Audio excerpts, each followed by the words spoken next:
మాట్లాడారు, చాలా చక్కగా మాట్లాడారు.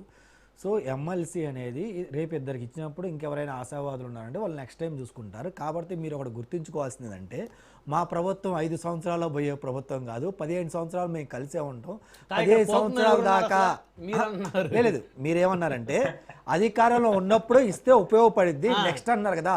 ఇప్పుడు ఇచ్చిన 2 సంవత్సరాలకి ఇచ్చిన 3 సంవత్సరాలకి ఇచ్చిన నెక్స్ట్ 5 years కూడా మేము ఉంటాం. ఆ నెక్స్ట్ 5 years కాబట్టి వాళ్ళ ఎమ్మెల్సీ టర్మ్ అయిపోయింది దాకా మా ప్రభుత్వం పక్కా ఉంటాం, రాసి పెడతాం. జగనన్నలాగా కాదు మాది వేరు, మాది సపరేట్.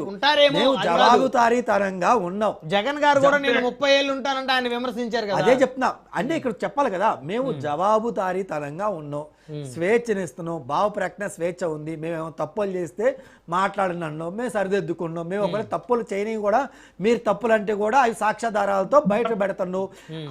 ఇంకా పోతే ఈ పొద్దు కూడా మీరు చేసి కొనిక వినాలి సార్.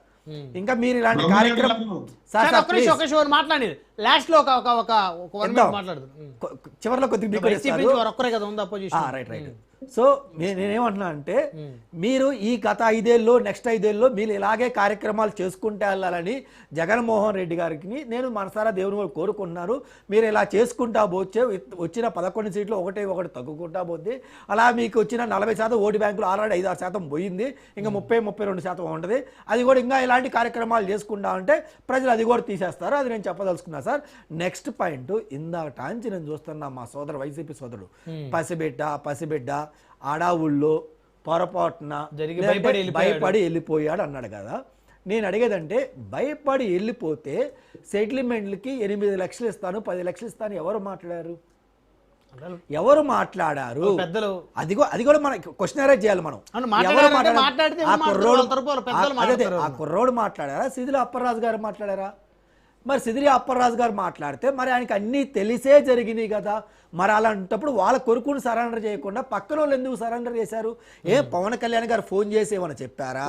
నారా చంద్రబాబు నాయుడు గారు ఫోన్ చేసి అని చెప్పారా? మా మాధవన్న ఫోన్ చేసి అని చెప్పారా?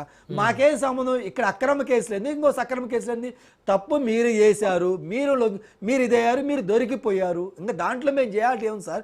ఇంకోటి, మా సోదరులు వైసీపీ మిత్రులు ఇందాక టాంచి మాట్లాడతారని చెప్పి మేము వెయిట్ చేశాను. బట్ మా వంశీ అని మాట్లాడారు సార్. ఒక మహిళా ఆఫీసర్ మీద మీరింత బహిరంగంగా అందరూ అబ్బాయిలు గుమ్ముగూడి ఎక్కడ పడితే అక్కడ టచ్ చేస్తా లాక్కుని వెళ్తా మీద పడతా ఉంటే అది నిజంగా మనం ఖండించాలా ఖండించకూడదా? పార్టీలకి అతీతంగా మనం ఖండించాలా ఖండించకూడదా? ఖండించాలి. Point number 1. పాయింట్ నెంబర్ 2, ఒక సాటి పౌరుడిగా మీ దగ్గర విజువల్స్ లేకపోతే నేను మీకు చూపిస్తాను, లేదంటే బ్రహ్మనాయుడు గారికి పంపిస్తాను, టీవీలో ప్లే చేస్తారు, మీరు చూడండి వాళ్ళు ఏం చేశారు. అది ఒక ఇన్ఛార్జి అంటే ఒక ఇన్ఛార్జిగా మీరు పెట్టిన అతను ఎంత సంస్కారంగా ఉండాలి, ఎంత సంస్కారహీనంగా, ఎంత బాధ్యతారహితంగా అతను బిహేవ్ చేస్తున్నారు. ఇంకొకటి చిన్న మాట చెప్పి నేను క్లోజ్ చేస్తాను సార్. మీరు మళ్ళీ గుర్తుంచుకొని మా ముఖ్యమంత్రి గారికి, ఉప ముఖ్యమంత్రి గారికి, హోమ్ మినిస్టర్ గారికి భారతీయ జనతా పార్టీ తరపున అలాగే ఒక సాటి పౌరుడిగా నేనేం చెప్తున్నా అంటే, ఎవరైతే మహిళా ఎస్ఐని అసభ్యకరంగా టచ్ చేసి ఆమెను ఇబ్బంది పెట్టారో వాళ్ళని చెప్పులు లేకుండా లాఠీలతో కొట్టుకుంటా రేపు పిఎం ప్రోగ్రాం అయిపోయిన తర్వాత రోడ్ల మీద నడిపించుకుంటా మీరు తీసుకెళ్ళాలి, పోలీసులకు ఆర్డర్ ఇవ్వాలి, పోలీసులు యాక్షన్ తీసుకోవాలని చెప్పి భారతీయ జనతా పార్టీ తరఫున నేను రిక్వెస్ట్ చేస్తాను. అలాగే వాళ్ళని పరామర్శించడానికి జగన్మోహన్ రెడ్డి గారు మరోసారి రావాలి, ప్రజలకు ఎందుకు వచ్చారో కూడా మేము చూపించాలి.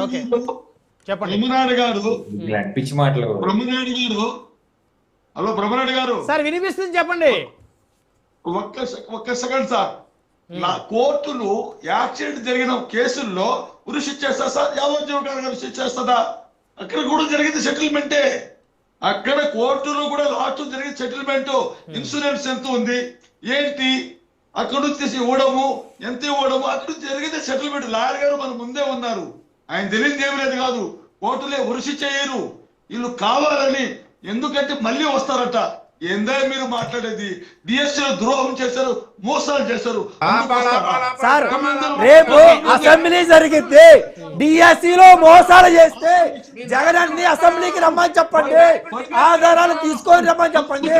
మేము అసెంబ్లీలో చర్చించడానికి సిద్ధంగా ఉన్నాం, అసెంబ్లీలో చర్చించడానికి సిద్ధంగానే ఉన్నాం. రైట్, ధన్యవాదాలు అండి. చర్చలో పాల్గొన్నందుకు షేక్ మొయినుద్దీన్ గారు, కాసరగాడు నాగార్జున.